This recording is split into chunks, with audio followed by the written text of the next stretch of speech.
पत्नी के चरित्र पर शक होने व दहेज को लेकर साथ जीने मरने की कस्में खाने वाले पति ने ससुराल में ही पत्नी का छल पूर्वक गला रेतकर हत्या का प्रयास किया। दोनों की शादी 6 महीने पूर्व ही हुई थी। 22 वर्षीय सीमा का विवाह 10 जून 2015 को मुबारकपुर थाना क्षेत्र के कस्बा सराय सठियाव निवासी चंदन राजभर से हुआ था। विवाहिता अपने मायके बड़ौदा बुजुर्ग से रह रही थी। उसकी विदाई कुछ ही दिनों में होने वाली थी। चंदन को पत्नी सीमा के चरित्र पर शक था और विवाह में मोटरसाइकिल न मिलने से भी वह नाराज था। नाराज पति ने सीमा को मायके से विदाई के पूर्व ही रास्ते से हटाने की योजना बनाई और जहांगंज थाना क्षेत्र के अकबेलपुर गांव की प्राथमिक विद्यालय के समीप अरहर के खेत में पति ने दिन में पत्नी को घर से दवा लेने के बहाने बुलाया और पत्नी का गला चाकू से रेत दिया। स्कूल पर ले जाके फिर उसी में मेरी नटाई काट दिया। पत्नी के चीखने चिल्लाने पर मौके से भाग निकला। सीमा लहूलुहान हालत में किसी भी तरह से सड़क के किनारे पहुंची और सीमा की हालत को देखकर लोगों ने पुलिस को सूचना दी। मौके पर पहुंची पुलिस ने पीड़िता को जिला अस्पताल में भर्ती कराया। हालत को गंभीर देखकर चिकित्सकों ने सीमा को रेफर किया। घटना के बाद फरार आरोपी पति चंदन राजभर को फिलहाल पुलिस ने गिरफ्तार कर लिया है। ये चंदन राजभर है जो सठियाव थाना मुबारकपुर का रहने वाला है। इसकी शादी करीब 6 महीने पहले जहानागंज थाना अंतर्गत बड़ौदा बुजुर्ग में सीमा राजभर के साथ हुई थी। इसको अपनी पत्नी को कुछ चाल चलन पे शक था, जिसमें ये कल उसको धोखा देकर दवा दिलाने के नाम पर एक ताड़ी बाज़ार है बड़ौदा बुजुर्ग के पास, वहाँ पर बुलाया और बुलाने के बाद उसको एक अरहर के खेत में ले गया और अरहर के खेत में पहले से ही इसने चाकू ले रखा था। उससे चाकू से उसके गर्दन पे वार किया और इसके बाद फिर जैसे ही काफ़ी इंजर्ड हो गई तो वहाँ से भाग करके वो भाग गया वहाँ से और उस महिला को जिला अस्पताल भिजवाया गया। वहाँ पर उसका इलाज चल रहा है। इसको अभियुक्त को गिरफ्तार कर लिया गया है। गिरफ्तार करके जेल भेजा जा रहा है। फिरोजाबाद में चुनावी रंजिश के चलते दो पक्षों में जमकर चली लाठी डंडे और गोलियां, जिसमें एक युवक की गोली लगने से मौके पर ही मौत हो गई। वहीं आधा दर्जन अधिक लोग घायल हो गए, जिसमें 2 की हालत गंभीर हुई है।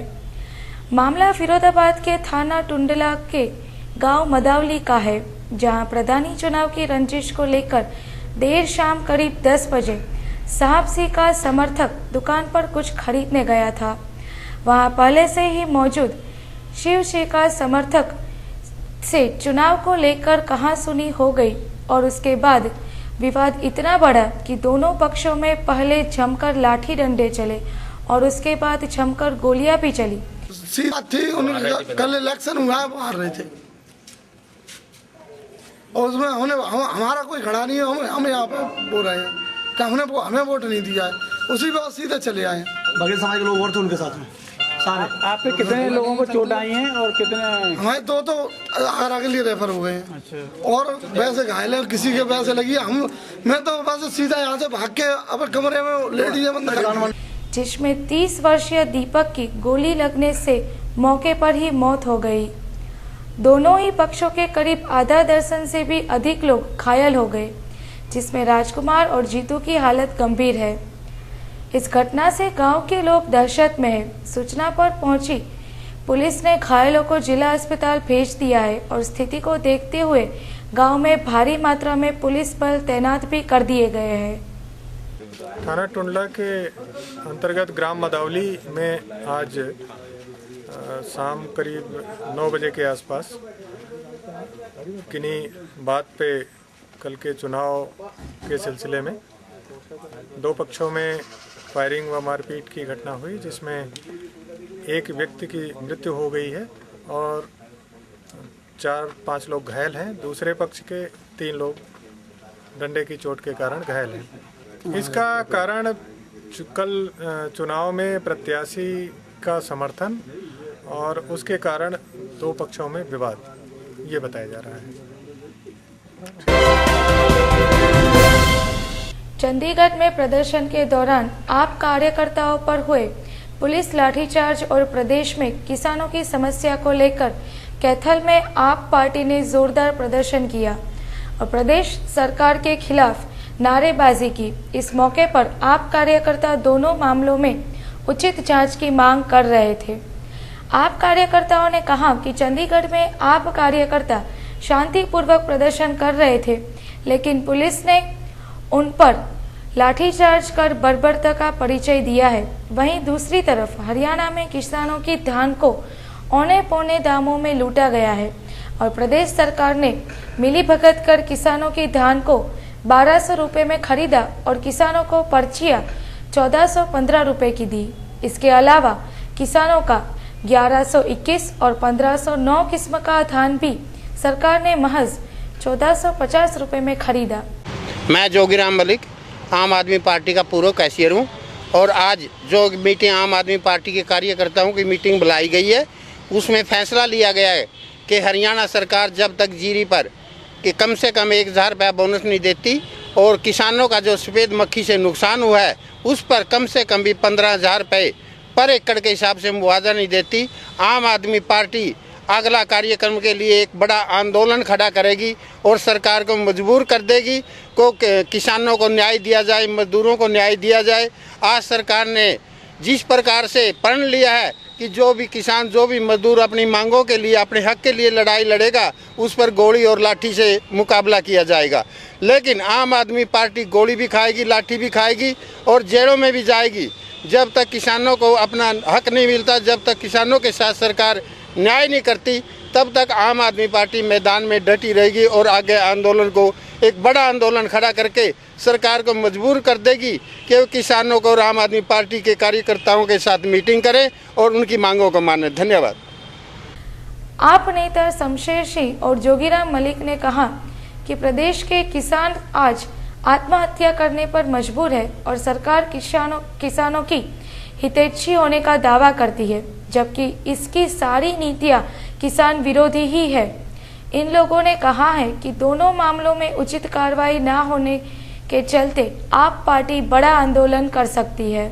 जिंदाबाद जिंदाबाद, इनकलाब जिंदाबाद जिंदाबाद जिंदाबाद, हरियाणा सरकार मुर्दाबाद मुर्दाबाद मुर्दाबाद, किसान मजदूरों को लूटने वाली सरकार मुर्दाबाद मुर्दाबाद मुर्दाबाद। आवाज दो हम एक हैं, आवाज दो हम एक हैं, हर जोर जुल्म कर में संघर्ष हो रहा है। इनकलाब जिंदाबाद जिंदाबाद जिंदाबाद। आज जो आप ये प्रदर्शन कर रहे हैं, किस लिए कर रहे हैं? इसलिए कर रहे हैं कि पिछले दिनों में जो सरकार ने जीरी का जो घोटाला किया, किसानों की जो जीरी की फसल है कोडियों के भाव मंडियों में से लूटी है, 1250-1100 रुपये के भाव से खरीदी है और बिल जमींदारों के मतलब 1450 रुपये के कटे हैं। और दूसरी बात ये थी कि जो सरकार आम आदमी से बिजली के बिल अनाप शनाप वसूल कर रही है, उनके विरोध में हमारी आज एक मीटिंग हुई थी। और कल जो चंडीगढ़ के अंदर शांतिपूर्ण प्रदर्शन करते हुए आम आदमी पार्टी के कार्यकर्ताओं पर पुलिस ने बर्बरतापूर्वक लाठियां और गोलियां बरसाई हैं, उसका हम जबरदस्त विरोध करते हैं। सीतापुर में ग्राम प्रधान चुनाव के तीसरे चरण के खैराबाद ब्लॉक के रसूलपुर गांव में प्रधान चुनाव को लेकर मतदान हो रहा था। इसी बीच प्रधान प्रत्याशी के 2 उम्मीदवारों के बीच तू मैं शुरू हो गई। बात इतनी बढ़ गई कि एक प्रत्याशी दयाराम की तरफ से दबंगों ने महिलाओं को ढाल बनाकर पोलिंग बूथ पर धावा बोल दिया। इतना ही नहीं, पीठासीन अधिकारी व सुरक्षा कर्मियों से भी हाथापाई की। दबंगों ने बैलेट बॉक्स को लूटकर तालाब में फेंक दिया।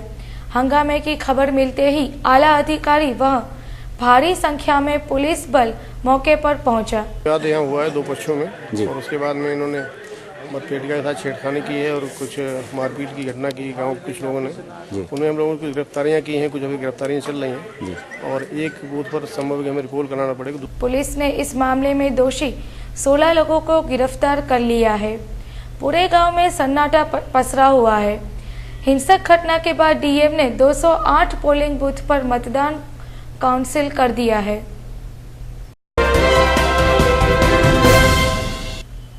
धनबाद में बजट पूर्व रायशुमारी आयोजित कार्यशाला में मुख्यमंत्री रघुवर दास द्वारा बोकारो डीसी को कमरे से बाहर निकाले जाने और एडीएम को निलंबित करने के मामले में कांग्रेस ने राज्य सरकार पर हमला बोला है।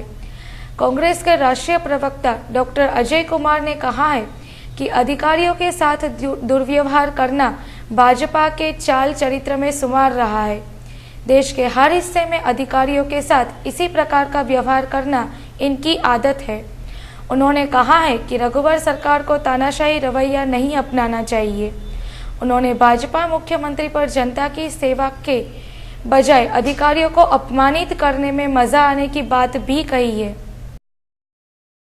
भारतीय जनता पार्टी के पूरी देश में अगर आप देख लीजिएगा जिस तरह से अहंकार बढ़ रही है।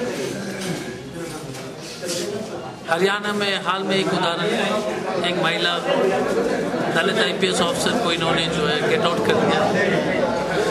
कोई भी सभ्य समाज में, ऑफिसर का तो छोड़ ही दीजिए, किसी सभ्य समाज में इस तरह से महिला के साथ दुर्व्यवहार करना हम लोग ने कभी नहीं सुना। और मंत्री के स्तर पर ये होना अफसोसजनक है और हम लोग इसको खंडन करते हैं। तुरंत जो है उस तरह का जो है यहाँ के मुख्यमंत्री जी रघुवर जी ने किया जो है पदाधिकारी के साथ।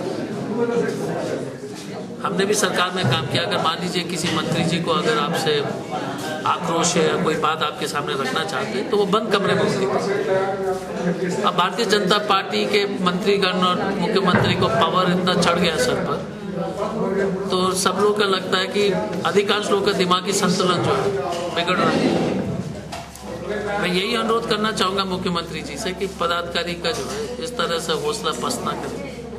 यदि कोई भी बात हो, प्रशासन की बात हो, तो वो जिस तरह से बातचीत होनी चाहिए वो बंद कमरे में होकर के मंत्री जी और जो है पदाधिकारी के जो है संबंध अच्छे होने चाहिए अगर वो प्रदेश में विकास चाहते हैं। और एक दूसरे का सम्मान करना अनिवार्य है। जिस दिन मंत्री लोग पदाधिकारी का ये सब सरकारी पदाधिकारी का सम्मान देना बंद करेंगे तो उसी तरह से पदाधिकारी मंत्री लोग का जो है ये देश के प्रदेश के लिए और देश के लिए अच्छी बात है। ठंड की कंपकपाहट और उपचुनाव के माहौल में सियासत अब चरम पर पहुंचने लगी है।